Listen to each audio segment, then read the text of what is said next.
Hello there, this is Mitch Murray.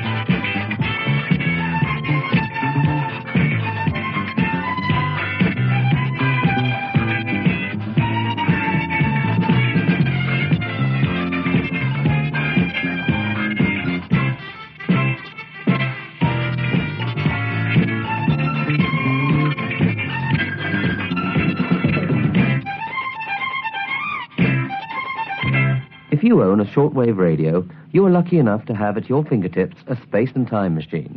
Any time of the day or night, you have the power to listen into sounds being made thousands of miles away, all from the comfort of your own armchair. Your receiver has the unique ability to bring you information and entertainment at the speed of light from all parts of the world, even from outer space. It can help you learn a language, pursue a hobby, study the lives and cultures of people many thousands of miles away, or give you endless hours of pleasure with music and drama. You can eavesdrop on messages between aircraft and ground control, ship to shore, explorers in the North Pole, missionaries in Africa, or linger a while with the world's exciting network of amateur broadcasters. There's nothing quite like the thrill of shortwave listening, a truly unique and satisfying hobby, and I hope this recording helps to further your knowledge and interest in DXing. The subject of shortwave is so vast that it would be impossible to be truly comprehensive or to attempt to cover every aspect in the short time available to us.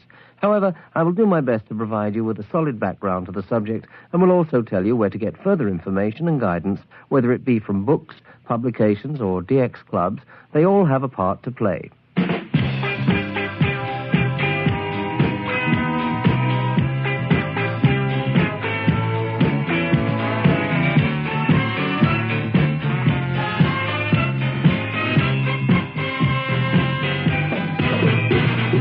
The first users of shortwave broadcasting were radio amateurs.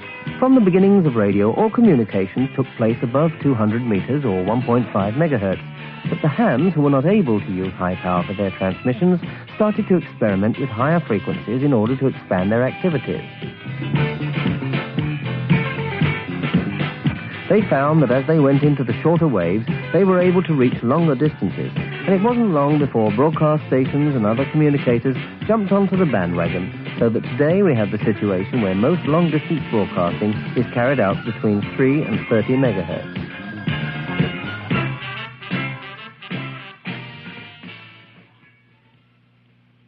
At this point, I think it worth mentioning that the term hertz merely means cycles per second, in other words, the frequency. The term was named after the German physicist Heinrich Hertz, one of the pioneers of radio transmission. 10 kilohertz is equivalent to 10,000 cycles per second, and of course 10 megahertz means 10 million cycles per second. In the booklet issued with this album, you will find the formula for conversion from meters to frequency and vice versa.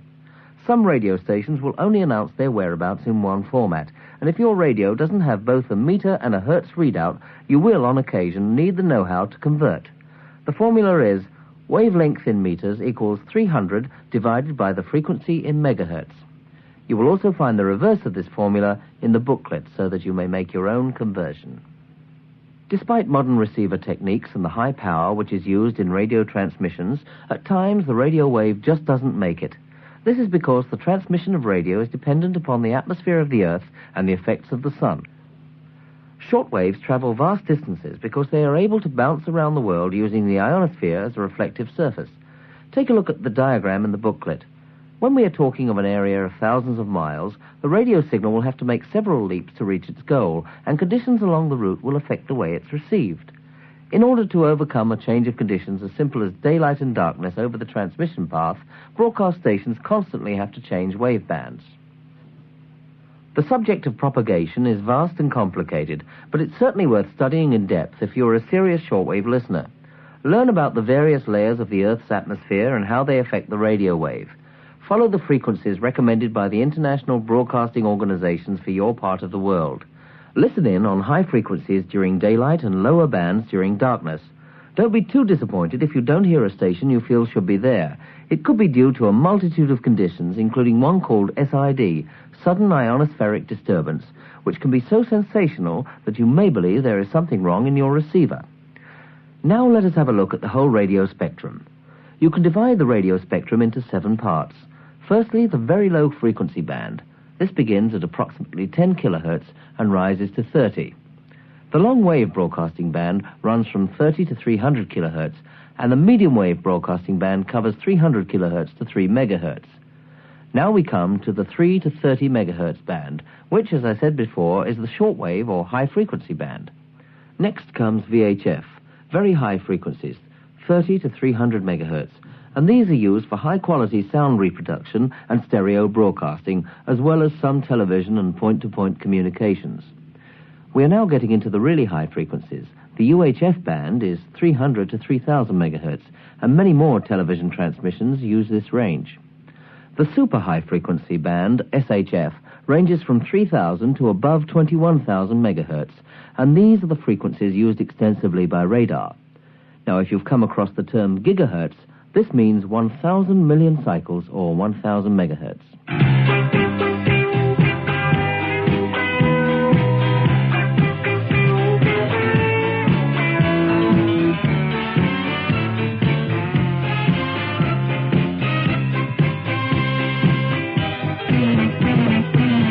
Now that we have looked at all the frequency ranges carrying interceptable signals for most purposes, let us examine some in detail. In the booklet, you will find a list of the broadcast bands beginning at the low-frequency end, and you will find the meter bands and their frequency equivalents.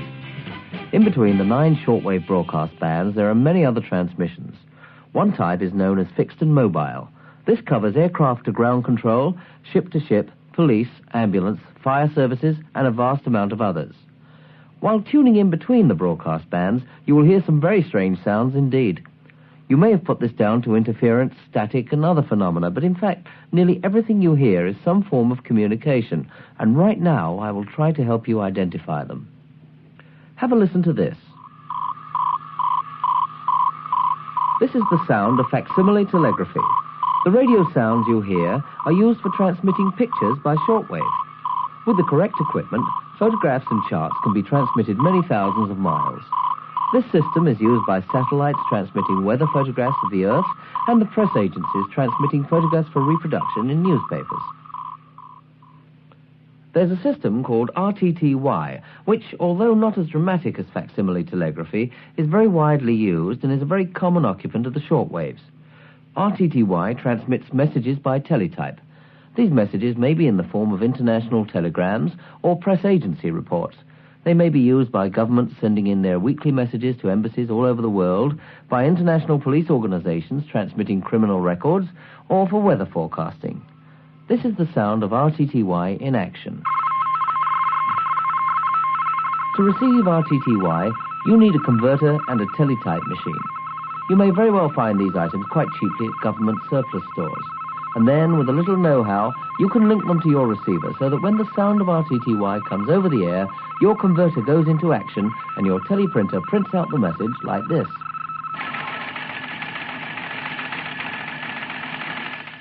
Many amateurs communicate by RTTY and also by using slow-scan television, which is a system of transmitting still television pictures by shortwave. This is the sound of one of those pictures building up.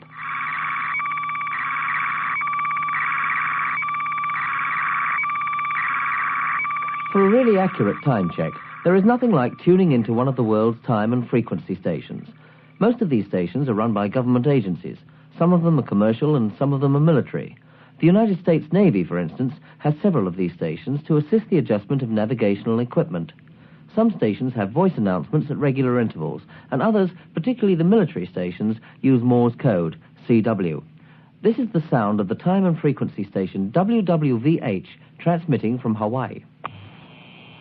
At the tone, 23 hours, 29 minutes, Coordinated Universal Time.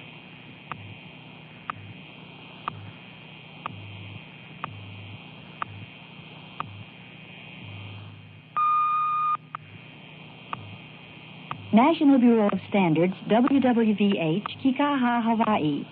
This station broadcasts on the internationally allocated standard carrier frequencies of 2.5, 5, 10, and 15 megahertz, providing time of day, standard time interval, and other related information.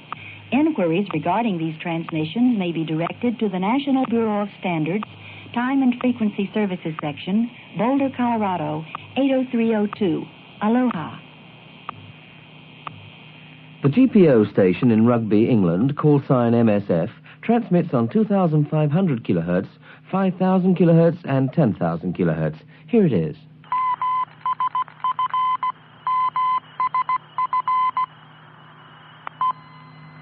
You have a very good chance of receiving a time and frequency station wherever you live in the world. A full list can be found in the Complete Shortwave Listener's Handbook by Hank Bennett. More details about this can be found in the booklet. If you come across this sound on your receiver, you are listening to signals from outer space. This is the sound of a satellite relaying messages to an Earth station.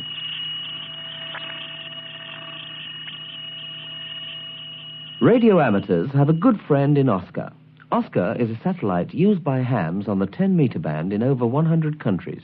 It stands for Operating Satellite Carrying Amateur Radio, and there are several Oscars in orbit at the moment. During a normal evening, you can always rely on hearing them once or twice. Set your dial to around 29.5 megahertz and switch on your BFO. If you don't have a BFO control, use either CW or SSB modes. When an Oscar passes overhead or nearby, the band will come alive with signals. These will become stronger as Oscar gets nearer and then drop off as the satellite disappears across the horizon. You will hear a marked change in pitch to the CW signals due to the effect of what is called the Doppler Shift. The advantage of this effect is that it is reasonably good evidence that the signals are coming to you via a satellite. The use of satellites is, of course, quite common with regard to weather pictures, which are relayed to Earth in facsimile form. You heard an example of the fax signal sound earlier. If you can get hold of a converter capable of tuning around the 136 to 138 megahertz range, you may well pick up some of the sounds coming from the United States, Soviet, and Chinese satellites. These VHF converters are available from SEM, P.O. Box 6, Castletown, here on the Isle of Man. Keep listening around these ranges whenever a new space mission is launched, and you may well be lucky. If you wish to try receiving signals from a little further afield, you may be fortunate enough to pick up Jupiter. Of course, the planet Jupiter does not actually operate a radio station, but it has a natural radiation which, when certain parts of the planet are facing Earth, produces radio signals of a low-pitched, growling nature. Listen out for Jupiter around the 5, 10, and 15 megahertz frequencies used by WWV. The shortwave listening hobby can be very enjoyable whether you are listening to stations on a small portable with restricted shortwave facilities or on a more expensive communications receiver. Even the cheapest receiver is capable of worldwide reception, and nowadays you can achieve a high degree of sensitivity from the most modest radio. The minimum range you should aim for is 3 to 30 megahertz. But as you venture into the areas of more sophisticated radios, choose one with the frequency ranges and controls for your DX interest. If you like DXing hams, there are many receivers which concentrate on the amateur bands. One essential facility, if you are a follower of the amateur bands, is a BFO, a beat frequency oscillator. This will enable you to receive and decode single sideband and CW signals. Most amateur transmissions nowadays are SSB, and many receivers are available with the two selectable sideband positions, USB, upper sideband, and LSB, lower sideband. This is the sound of a single sideband voice transmission. Let's bring it into focus by operating the sideband controls.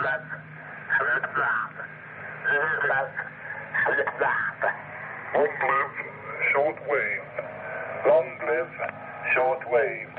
For receiving CW transmissions, you will find it most useful to have a receiver able to tune a narrow bandwidth. If your interest lies in the AM broadcast bands, and this is where we find the world's shortwave radio stations, you will need a general coverage receiver. Let me talk about one or two of the other features you may find on your receiver. Many radios feature an automatic noise limiter, ANL. Although by no means essential, the ANL can be quite useful, particularly in dealing with peaks of noise. A similar job is done by a noise blanker. Another feature you may find is AGC, automatic gain control. This control keeps the receiver's gain at its maximum for weak signals and yet controls the sudden blasting out of a loud signal. You may find an antenna trimmer. This will help peak signals received by your aerial. The S-meter is a very useful addition to your radio. This indicates the relative amount of signal being received and is a great help when tuning. Probably the most important aspect of a shortwave radio to the DXer is an accurate frequency readout. On some portables or cheaper sets, this tuning is assisted somewhat by band spread, but you generally find that the higher the price you pay for a shortwave radio, the more accurate it is. Some of the better shortwave sets these days have digital readout, and this is real luxury. But in addition to this, there are many variations of frequency readout facilities, and when choosing a shortwave set, try to find one which is both accurate and easy to use. Stability is an important part of a receiver. You may tune into one frequency when first you switch your radio on, but if the receiver is not stable, after it has warmed up, it may well have drifted quite a long way from the original location. It's a good idea in any case to warm up your receiver for about 10 minutes so that it assumes its normal operating temperature. When buying a receiver, take well into account selectivity and sensitivity.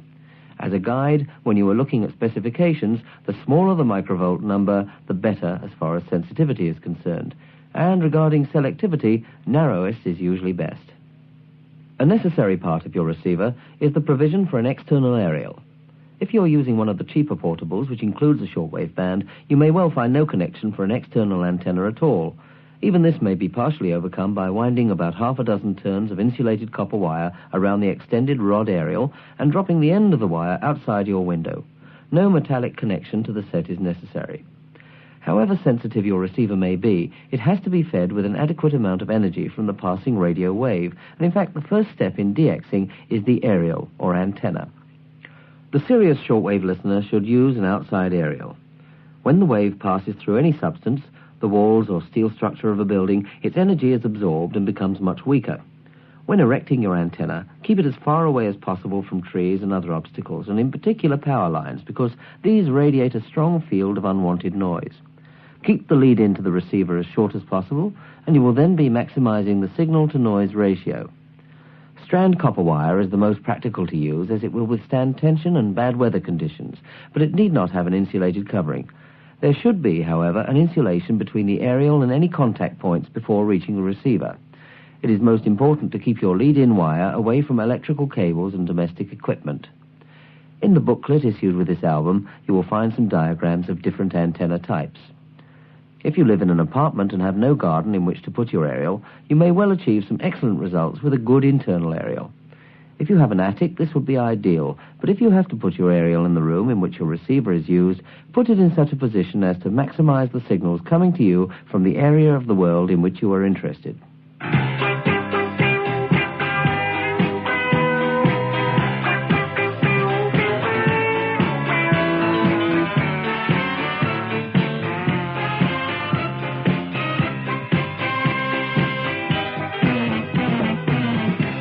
The DX hobby is enjoyed by millions around the world. Nobody knows for sure what DX stands for, but its meaning is clear. Long-distance reception. People will DX almost anything. Medium wave, long wave, short wave, television, FM, utility broadcasts. The list is growing all the time. When propagation conditions are favorable, the DXer will enthusiastically listen out for stations which are not intended for his ears at all. It's all part of the fun. Every hobby is enhanced by having a goal.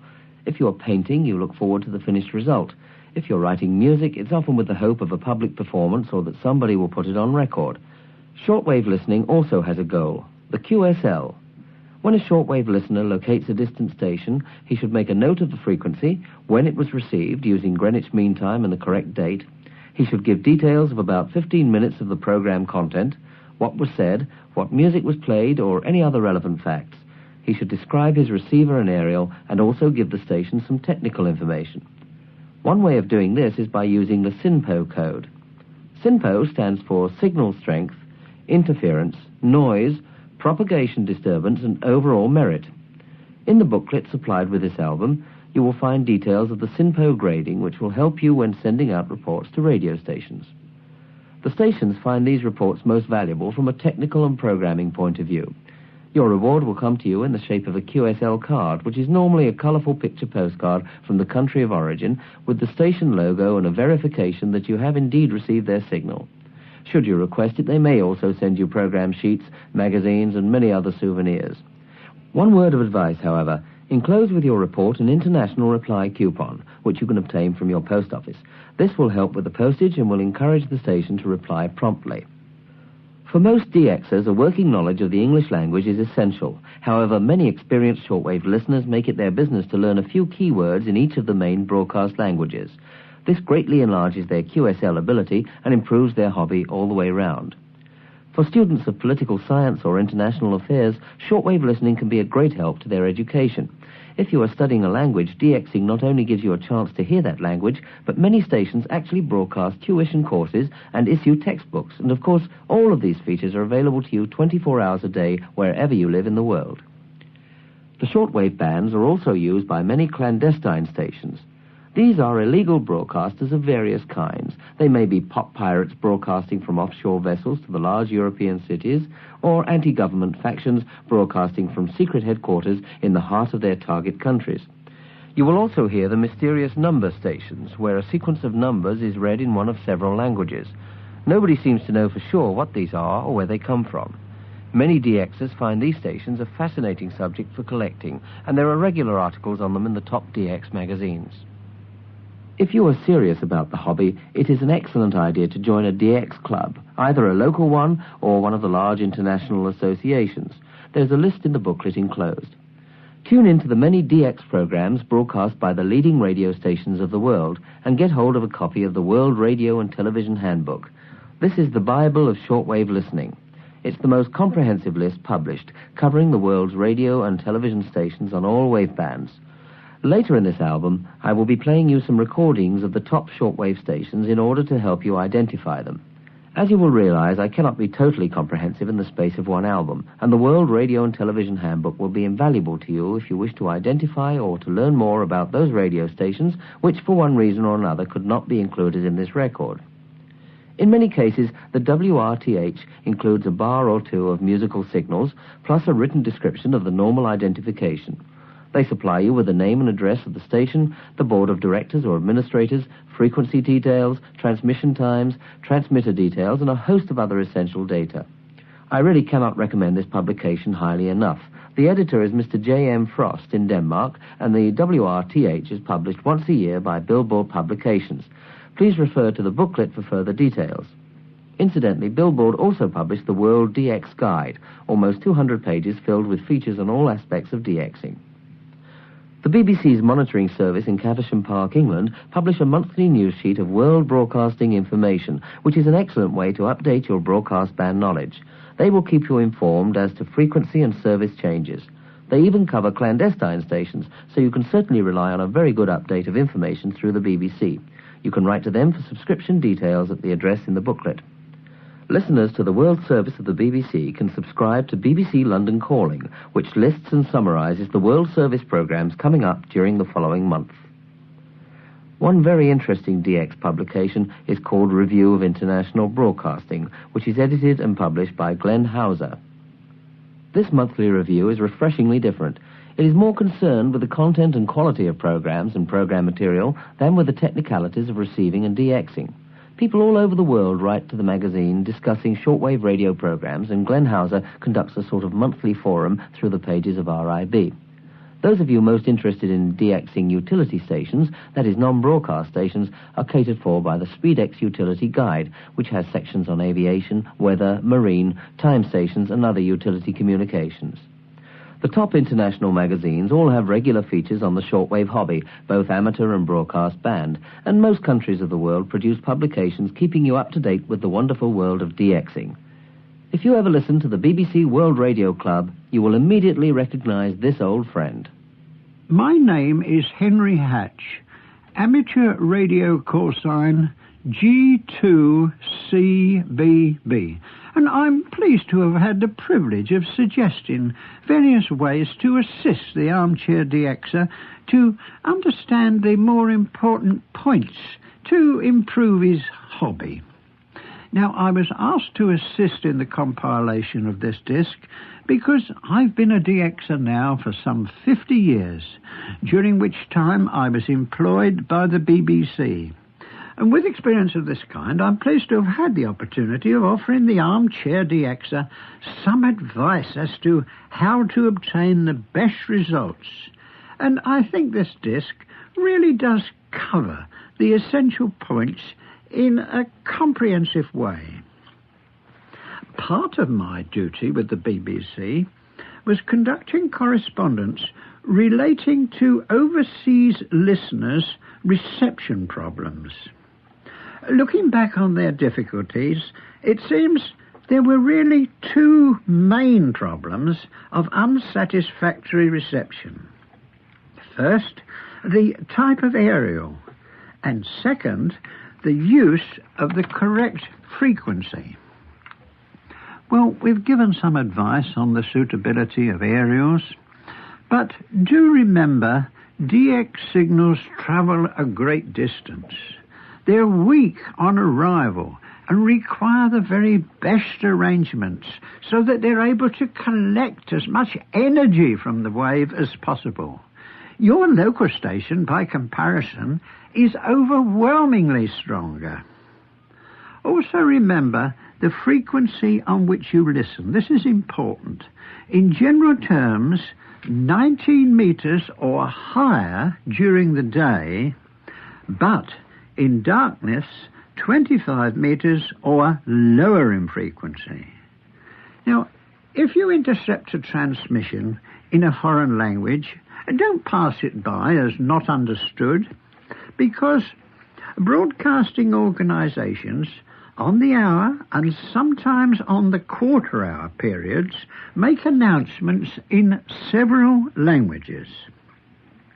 There's a great thrill to the DXer to move the tuning control a few kilohertz and to be literally taken from one side of the world to the other. If perhaps you have a cassette recorder, it's well worthwhile recording an announcement that you do not understand, because many of your friendly DXers may recognize the station and be able to help you. But whatever you do, keep a frequency list. Use a separate page for individual wavebands.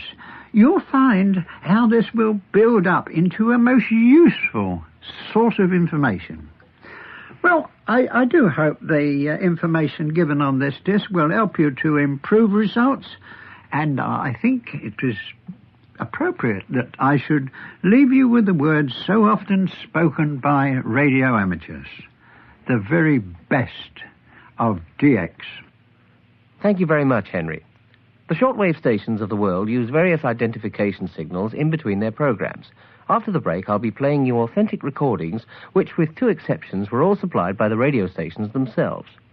The recording quality may not always be of the highest standard, but I'm sure you're going to find them invaluable. Frequencies and transmission times are subject to constant changes, and you may find that some of the information presented for you could have been revised. May I suggest that you keep your information up to date, making use of the publications I've already recommended. And now, stand by.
Hello everyone, you're listening to Radio Australia, the overseas service of the Australian Broadcasting Commission, calling from Melbourne in Victoria. Radio Australia transmits around the clock 7 days a week in 9 languages. It serves the whole of the world with particular emphasis on countries in Asia.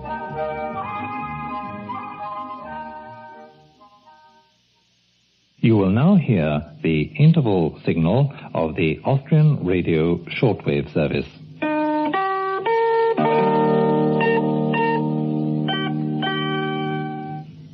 Hier ist der österreichische Rundfunk, Wien. Austria calling. Ici l'Autriche. Radio Austria, Vienna.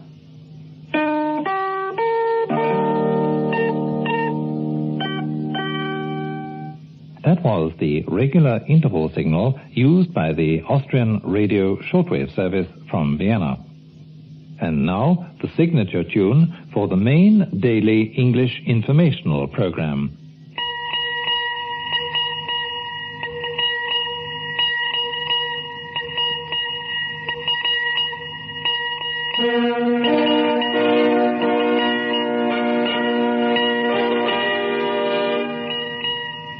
Report from Austria, with news and views from our studio in Vienna.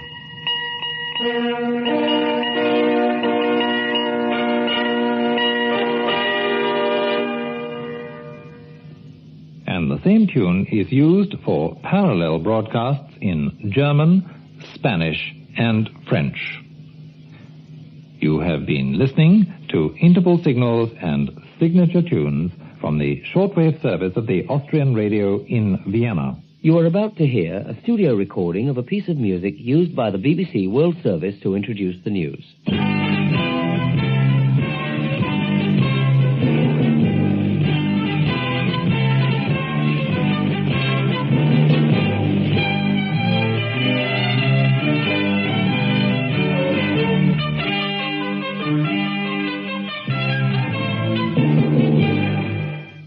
The programmes of the BBC World Service, broadcasting from studios in Bush House, London, England, vary from comedy shows, plays and panel games through to documentaries, sports commentaries and the famous BBC World Radio Club. The World Service programmes are broadcast around the clock in English, and the BBC's external service covers a staggering amount of other languages and target areas. Hier ist Radio Berlin International, die Stimme der Deutschen Demokratischen Republik.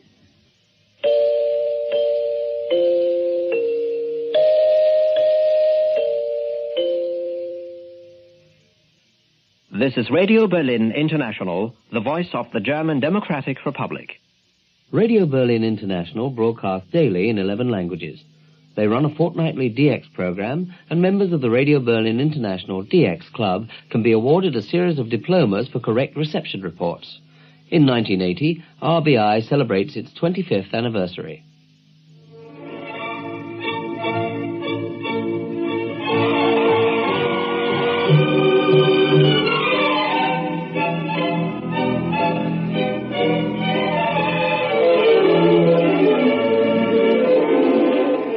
This is Bucharest calling.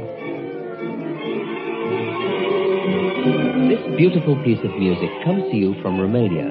Radio Bucharest broadcasts to both of the world in many languages and devotes a lot of their programming to tourism and to music. They have a DX program in English and in German. Hier spricht Kanada. Ici Radio Canada. This is Canada.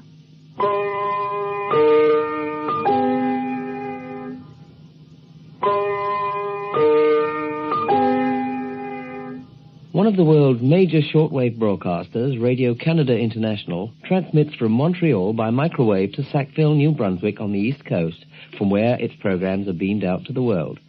There is a relay station in the UK which is fed by undersea cable from Montreal. CBC also operates a relay for Radio Deutsche Welle.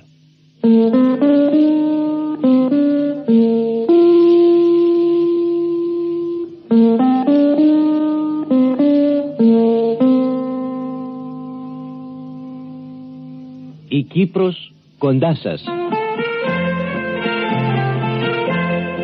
The Cyprus Broadcasting Corporation was set up in 1953 by the British administration.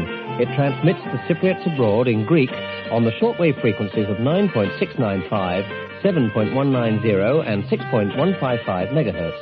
The programs go out every Friday, Saturday and Sunday. Μια εκπομπή του ραδιοφωνικού Ιδρύματος Κύπρου που μεταδίδεται κάθε Παρασκευή, Σάββατο και Κυριακή αυτή την ώρα για τους ξενιτεμένους μας.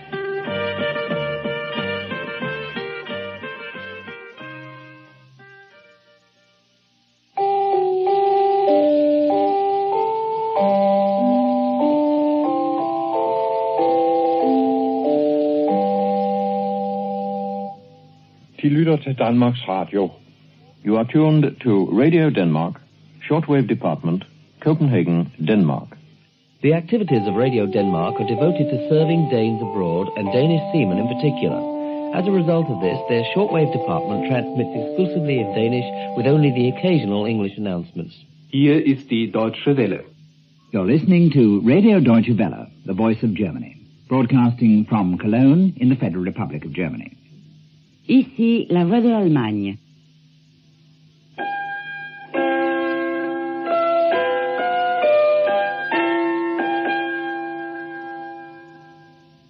Radio Deutsche Welle, with studios in Cologne in the Federal Republic of Germany, transmits in all the world's principal languages. On the second Saturday in the month, they have a DX program in German and in English.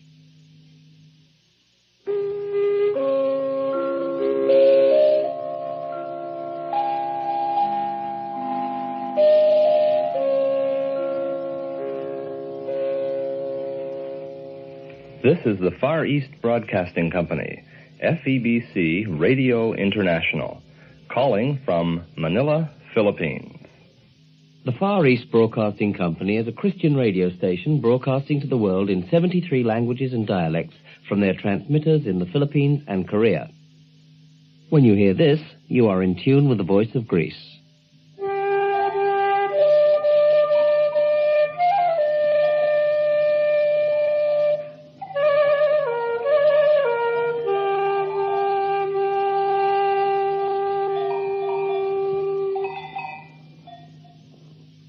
Εδώ είναι ελληνική ραδιοφωνία τηλεόραση.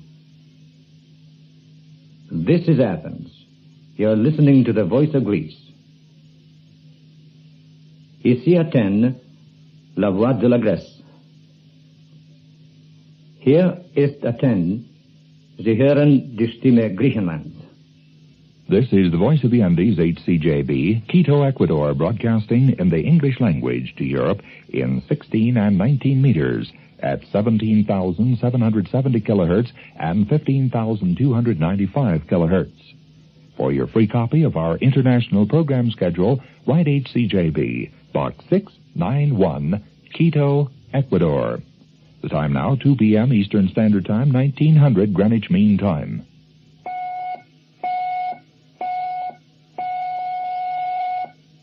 HCJB, the Voice of the Andes, is operated by the World Radio Missionary Fellowship and supported by donations and gifts. Always a very strong station on the shortwaves, HCJB produces the DX party line in 5 languages.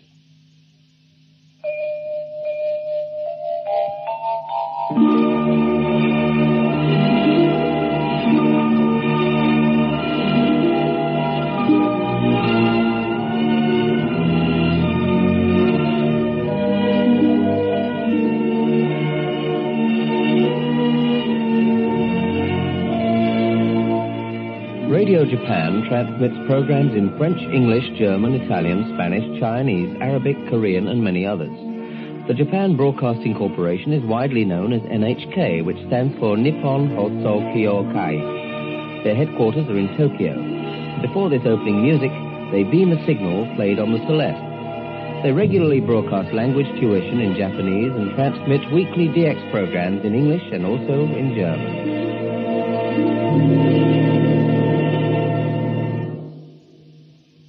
Good evening, everyone.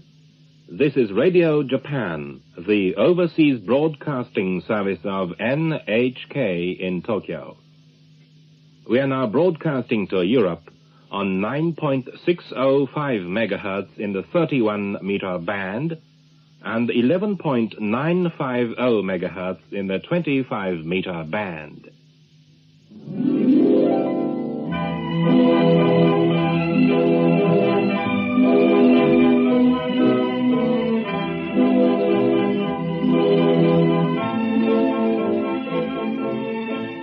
This is Radio Korea, the overseas service of the Korean Broadcasting System, coming to you from Seoul, the capital of the Republic of Korea.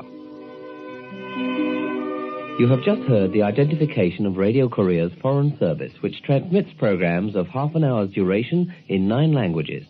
Their general service is broadcast on 9.525 megahertz and 7.275 megahertz.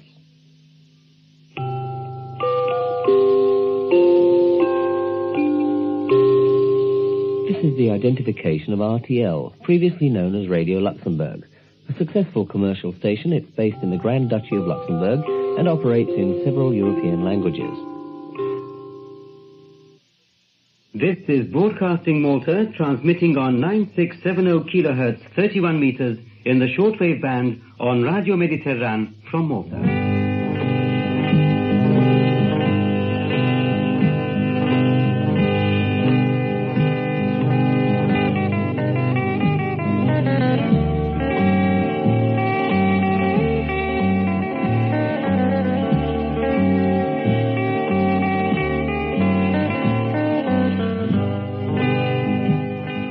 Greetings to you all wherever you are, and welcome to another edition of our weekly program Malta Calling. Every Saturday at this time, that is from 0700 to 0800 hours GMT, we bring you 60 minutes of music, news and information from the island of Malta in the center of the Mediterranean.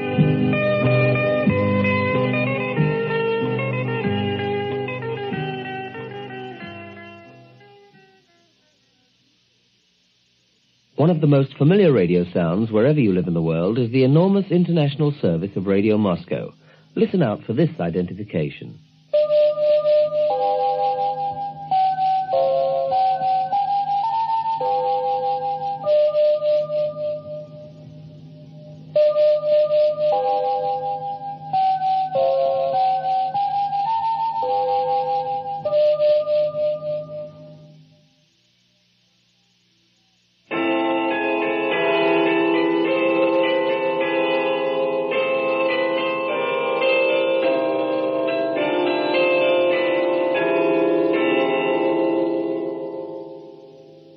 Dit is Radio Nederland Wereldomroep in Hilversum.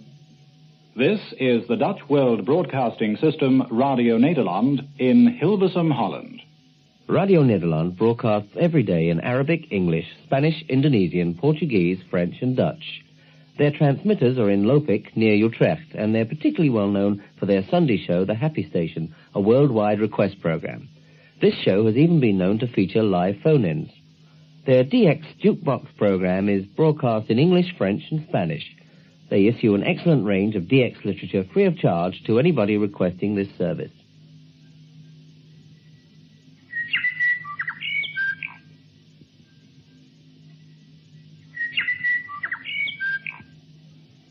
This is the national program and shortwave service of Radio New Zealand. The shortwave service of Radio New Zealand mainly rebroadcast their national programs and at times the sports services, as well as special Pacific language broadcasts originating from Auckland. They have a famous DX program, Arthur Cushion's DX World, transmitted on the first Sunday of the month at 09:15. This is the world's only DX session written, produced and broadcast by a listener from his own DXing.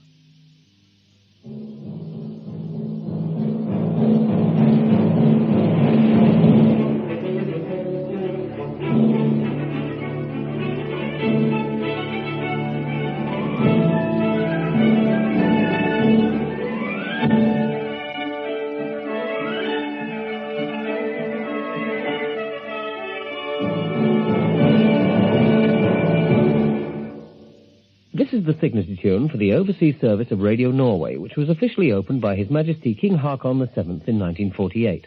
The main objective of Radio Norway is to stay in touch with fellow Norwegians around the world, including 30,000 Norwegian seamen.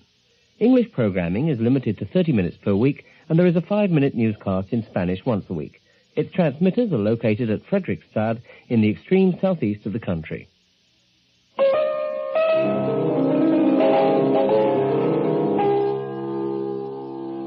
This is the identification signal for Polish Radio Warsaw.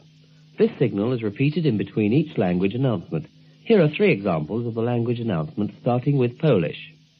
Tu mówi Warszawa. This is Warsaw calling. Ici Varsovie.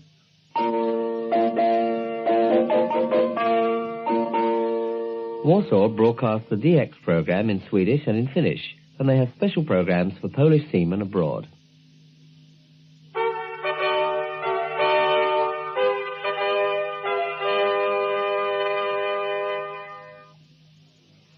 Praha, československé zahraniční vysílání. Počúvate Prahu, vysielanie pre Čechov a Slovákov v zahraničí. This is Radio Prague, Czechoslovakia. Ici Prague, Czechoslovakie. This multitude of languages comes to you from Czechoslovakia, where the World Service of Radio Prague operates all across the shortwave band. They also put out an extremely good program for radio amateurs and shortwave listeners in several languages. This is Radio RSA, the voice of South Africa from Johannesburg. Ici Radio RSA, la voix de l'Afrique du Sud, émettant de Johannesburg. De Joanesburgo fala-vos da Rádio RSA, a voz da África do Sul.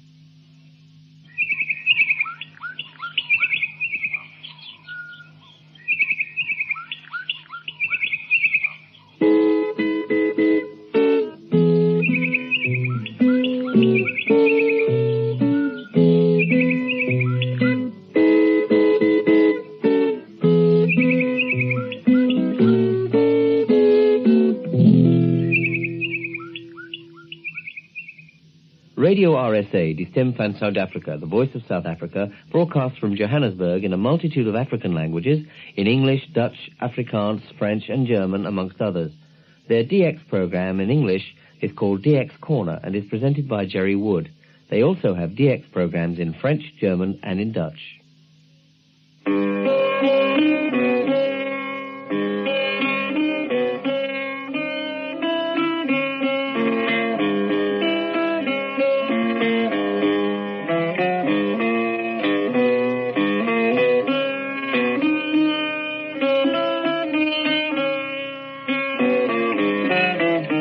When you hear this sound, you are tuned to Saudi Arabian radio coming to you from Jeddah.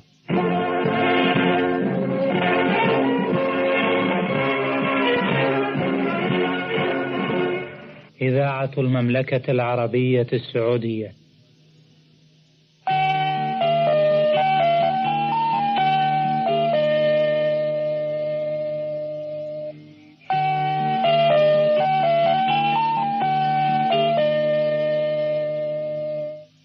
Desde Madrid, Radio Exterior de España. Servicio Internacional. This is the international service of Spanish Foreign Radio, broadcasting from Madrid. The Voice of Spain broadcasts in Arabic, English and Spanish. They operate with transmitter strengths ranging from 50 to 350 kilowatts.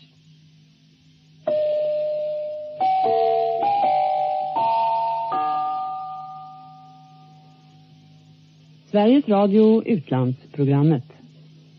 You are tuned to Radio Sweden, Stockholm.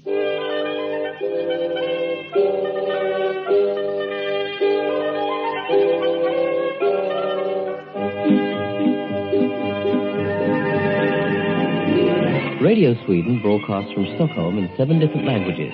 Try to listen to their weekly DX program.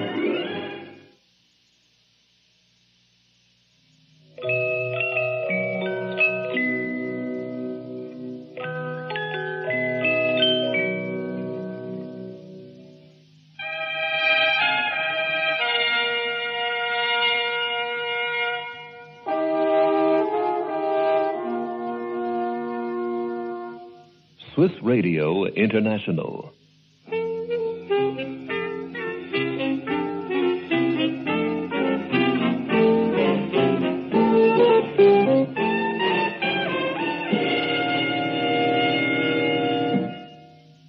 Schweizer Radio International. Radio Svizzera Internazionale. Radio Suisse Internationale. This is the sound of the Swiss Radio Orchestra playing the identification music for Swiss Radio International in Bern. Their overseas service broadcasts in English, French, German, Italian, Spanish, Portuguese, Arabic, Romansh and Esperanto.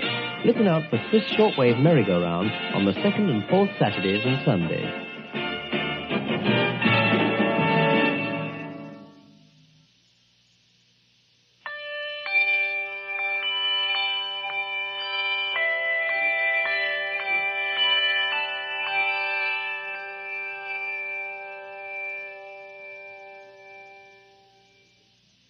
This is Trans World Radio, broadcasting from the sunshiny island of Bonaire in the Netherlands Antilles, the international sound of the Caribbean. One of the warmest sounds on the shortwaves is Trans World Radio, a religious and educational station. Trans World Radio broadcasts restful programs and beautiful music in most of the major languages. Their DX program, DX Special, is broadcast every Thursday and Saturday.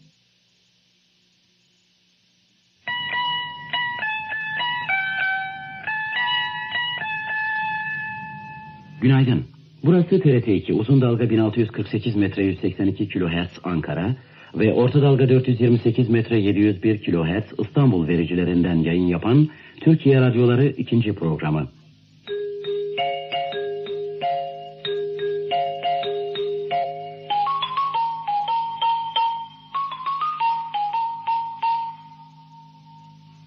This is the Voice of Turkey, broadcasting for listeners in Asia on the 19-meter band, 15,125 kilohertz.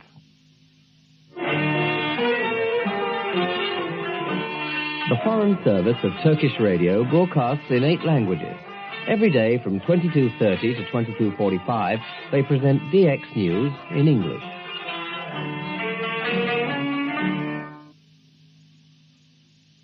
This is the United Nations in New York.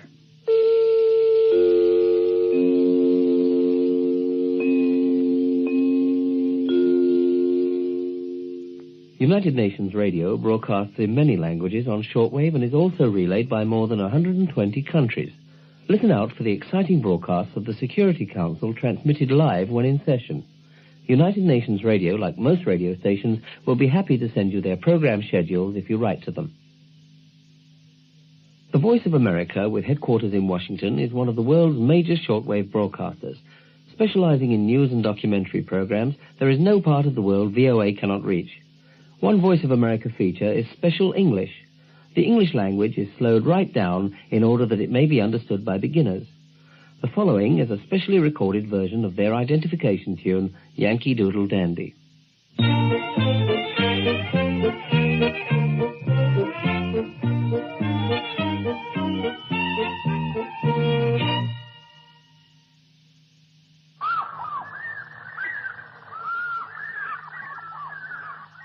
This bird call is the identification of the external service of Radio Zambia, broadcasting to Central, South and Southeast Africa in English and local languages.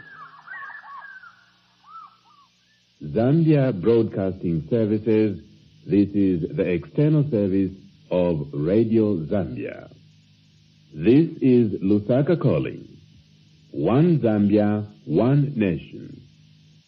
And that completes our selection of radio station identification signals. I hope this record has been of value to you, and whether you're a beginner or an experienced shortwave listener, join me, won't you, in saying, long live shortwave.